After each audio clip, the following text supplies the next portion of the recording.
Next question comes from Erica, and Erica says, how do I think bigger in my business? The background is, my company does very well as it stands, but I'm trying to change my perspective a bit. I feel I'm looking from the ground up and not from the top down. I find myself working more in my business versus on my business building it. What are some techniques you have used to guide this process?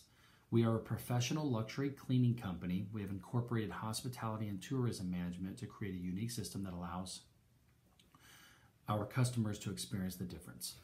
Okay, fantastic question. You know, basically it all comes down to taking the time out of your busy day and time blocking some time to work on the business.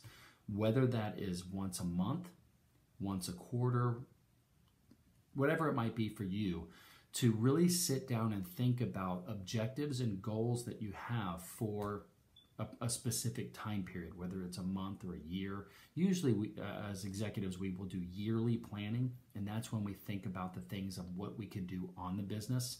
When we're smaller, we usually do it just once a year, and then that way we have our objectives and our direction for the year, and then we're just executing on that. And then when new ideas and opportunities pop up, we might add that to a parking lot of ideas that we're going to explore in November or December when we're setting out the next year's objectives and goals.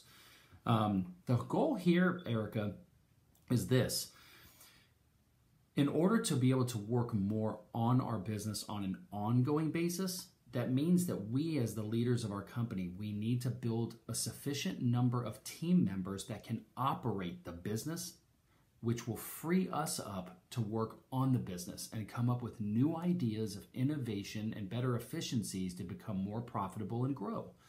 If we are spending our time delivering the product or service and operating the business, that's time away from the ability of us to tap into our super conscience of ideas and innovation because we are working in the business, as you say.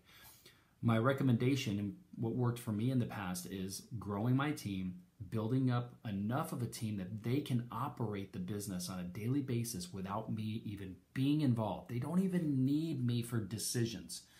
They know how to do their job. They're trained on knowing how to make decisions. Our processes are in place. And if they need help with making a decision on something that might be out of the blue, it's a quick phone call or a text message or maybe an email or something. But the more we enable our teams to do the jobs, the less that they're going to need from us, which frees us up to actually be thinking creatively on the business. In the beginning, when we're working in the business, just time block, whether it's once a month, once a quarter, or annual goals. And then part of that would be, how can I build my company so that I don't have to operate it anymore? That whole idea is to build a self-managed business, one in which you own the business. You don't run the business. The team runs the business, and you own it, and you just help guide it.